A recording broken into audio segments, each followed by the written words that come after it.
I never want to imitate anything that anyone else has ever done. I think there's obviously qualities about this character that are going to be similar, but this is my interpretation of the character, and and I'm aware of how much people care about this character in this world. So, I just tried to do what I thought was most truthful. Millions of people are canceling their Netflix subscriptions. Why Netflix stock is absolutely tanking right now. I mean, it is just collapsing totally in the red. And you can see that it is on a massive downward slope this month. It's cratering. Why is that happening? Hollywood didn't see this coming, and neither did Netflix. One moment, the platform was confidently promoting The Witcher Season 4 with Liam Hemsworth as the new White Wolf, and the next, The Simpsons delivered a parody so brutal it shook the entire industry. It wasn't a harmless joke or a casual reference. It was a full-scale demolition of Netflix's creative decisions, aired in front of millions. Within minutes, the internet erupted, and Netflix's executives felt a ground shift beneath them. Clips from the episode exploded across TikTok, X, Instagram, and YouTube, turning The Witcher into a global meme overnight. Fans who had been frustrated for years suddenly had a comedic weapon, and they used it relentlessly. Writers were mocked, Liam was roasted, and the showrunner was accused of ignoring everything that made the franchise special. But while the internet laughed, Netflix spiraled into full panic mode behind the scenes. Inside headquarters, executives scrambled to contain a PR wildfire they never expected. Every attempt to defend the show was drowned out by fans sharing the Simpsons parody as the most honest review of Witcher 4 ever created. Emails leaked describing emergency meetings, analytics crashes, and subscriber complaints piling up.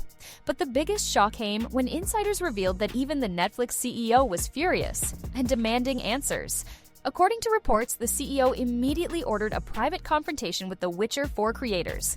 No filters, no excuses, no PR spin, just a direct conversation about why the show had collapsed and how The Simpsons managed to expose every flaw in a single 10-minute segment, and that meeting would set off a chain reaction Netflix never saw coming. A little daunting as well. I definitely felt like there was a responsibility to the fans and anyone that's watched this show before, and it definitely wasn't lost on me that people cared about this world so much and these characters, and I think it just motivated me to make sure that I understood where this character was at coming into my journey and where he'd been and what his motivation was moving forward. Is season 4 for The Witcher not looking good so far when it comes to the reviews. When it comes to the critics, right now they're at 55%.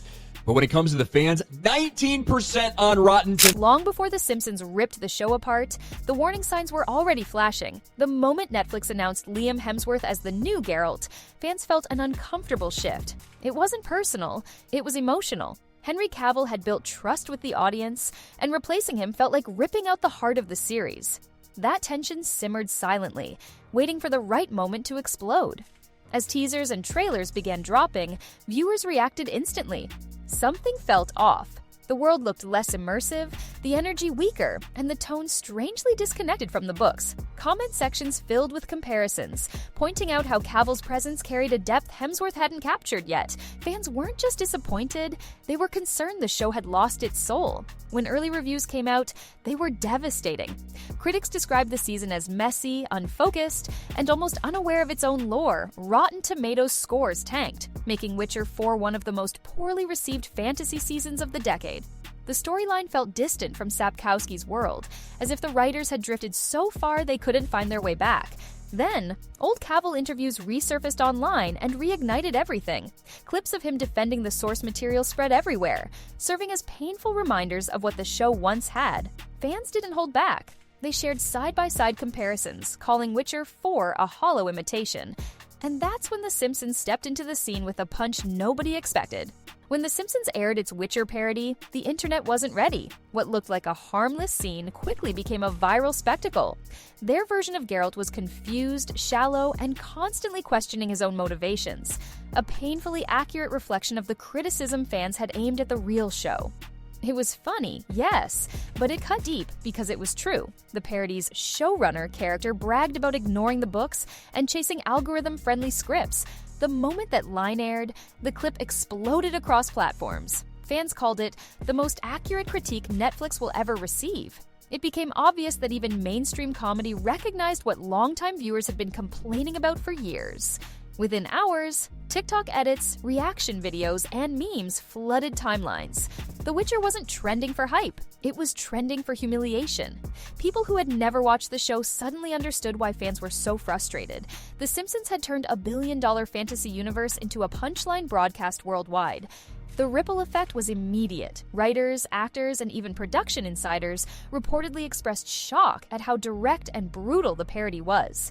But the loudest reaction came from the public. They demanded accountability, transparency, and answers. And behind the scenes, whispers began spreading that something serious had happened at Netflix headquarters. The internet erupted the moment the parody hit social media. Hashtags like #Cavill was right and #fire Lauren shot to the top of trending lists within hours. Fans weren't just annoyed, they were united in full-scale rebellion. Every meme, every clip, every comment circled back to the same message.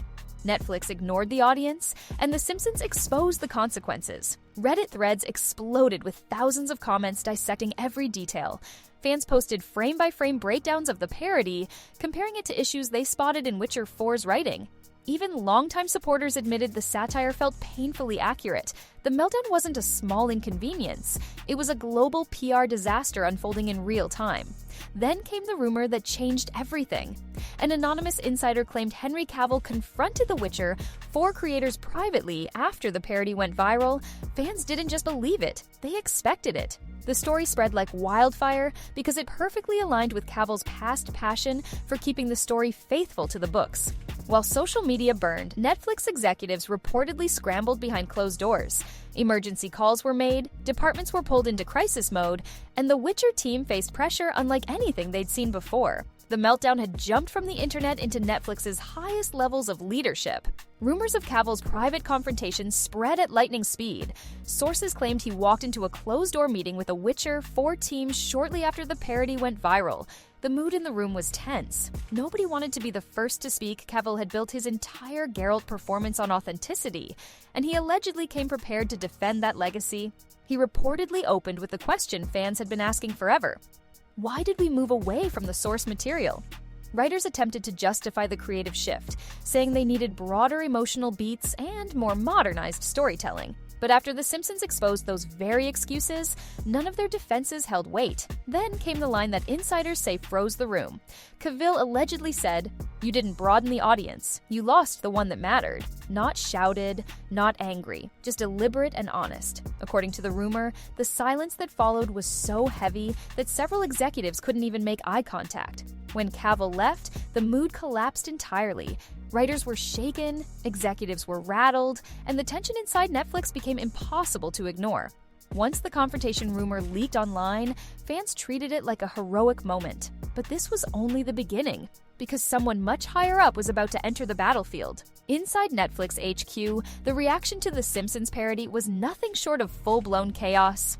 Leadership had dismissed fan complaints before, but the parody and the global backlash made it impossible to ignore internal emails described urgent crisis management, signaling that the situation had escalated beyond bad reviews. Investor calls became tense, filled with questions about subscriber satisfaction and brand damage. Reports claimed that cancellations spiked in key regions, specifically tied to discontent with Witcher 4. The CEO wasn't just irritated, he was furious. The Witcher was supposed to be a flagship franchise, not an international joke. Marketing teams were told to delay upcoming promotions out of fear they'd be mocked online within minutes. Meanwhile, executives ordered the writers' room to prepare detailed explanations for the season's creative decisions. Pressure mounted fast as the CEO demanded accountability from every department involved in the show's production. The damage wasn't limited to numbers. It was emotional. Netflix had lost the trust of fans who once celebrated the series as one of the best adaptations in modern fantasy. And now, with the CEO stepping in personally, the creators were about to face the consequences of every decision they had defended for years. The CEO's entrance into the crisis shifted the entire atmosphere inside Netflix. According to insiders, he called an immediate emergency meeting with the Witcher 4 creative team. No delays, no excuses, and no PR filters. The room was described as tense from the moment he walked in. Writers, producers, and department heads sat waiting, fully aware this wasn't going to be a routine briefing. The CEO reportedly opened the meeting with a simple but devastating question. How did The Simpsons understand our audience better than we did? The creators tried to defend their choices, citing creative freedom, modern story trends, and the need to appeal to broader demographics. But the CEO wasn't interested in vague explanations anymore. The parody had exposed weaknesses he could no longer ignore. As the meeting continued, tensions grew. Insiders say the CEO pointed directly to the viral backlash and the loss of fan trust as a massive strategic failure. He highlighted how Cavill's old interviews, showing his dedication to the lore, were now being weaponized against Netflix in real time. To the CEO, this wasn't just a PR issue, it was a leadership problem inside the creative team. By the end of the confrontation, the message was clear. The Witcher 4 needed course correction immediately. Writers were ordered to prepare structural revisions, and the CEO demanded daily updates. The room emptied in silence, with creators realizing the fallout wasn't over. This was only the beginning of Netflix's internal reckoning. While internal chaos grew, fan pressure outside reached levels Netflix couldn't escape. Old footage of Henry Cavill defending the lore resurfaced everywhere, reminding viewers of what the series used to stand for. Fans posted comparisons showing Cavill's respect for the books versus the show's drifting direction. Every clip added fuel to a fire burning hotter than ever. TikTok and YouTube exploded with edits of The Simpsons parody, with viewers calling it the most accurate Witcher review ever made. The Witcher writers found themselves constantly ratioed in comment sections, with fans demanding accountability and transparency. The internet wasn't just reacting, it was united in a mission to expose what went wrong behind the scenes. Cavill's influence grew stronger with every repost. His interviews became rallying cries, his quotes turned into viral sound bites, and his silence made him appear even more. Noble fans painted him as the hero who tried to save the show from itself, creating a narrative Netflix couldn't fight against. The audience had spoken, and they weren't backing down. As this movement intensified, executives realized that no marketing strategy could drown out Cavill's legacy. He represented authenticity, passion, and respect for the source material. The Witcher 4 creators represented the opposite. And in the battle of public perception, the fans had already chosen their champion. Netflix's internal operations spiraled into turmoil as the backlash escalated. Departments that once operated smoothly suddenly found themselves in daily crisis meetings. Writers were instructed to revisit scripts they thought were final. Directors were told to adjust tone, emotional beats, and dialogue. Even though the season was already far into production, pressure trickled down to every corner of the project. Marketing teams struggled to manage new campaigns without triggering fan anger. Every post was instantly flooded with comments referencing The Simpsons parody or Cavill's past commitment to the lore. Even unrelated Netflix announcements saw Witcher memes dominating replies. The brand was losing control of the narrative, and executives knew it. Meanwhile, creative teams clashed internally. Some wanted to restore the show's original tone and reconnect with the books. Others argued that they couldn't turn back now, insisting the new direction reflected Netflix's modern style. The disagreement created a divide that slowed progress and deepened frustration across the board. Through it all, the CEO demanded constant updates, emphasizing that The Witcher could no longer afford creative missteps. It wasn't just about fixing the story, it was about restoring trust. But as the crisis intensified, one truth became unavoidable. The damage may have already gone too far. As the dust settled, one reality became impossible for Netflix to ignore. Henry Cavill's legacy had become bigger than the show itself. Fans no longer saw him as just an actor. They saw him as the guardian of what made The Witcher special. His respect for the lore, his passion for the character, and his quiet dignity during the backlash all solidified him as the heart of the franchise. Rumors swirled about Cavill moving on to a new fantasy project, sparking excitement across the fandom.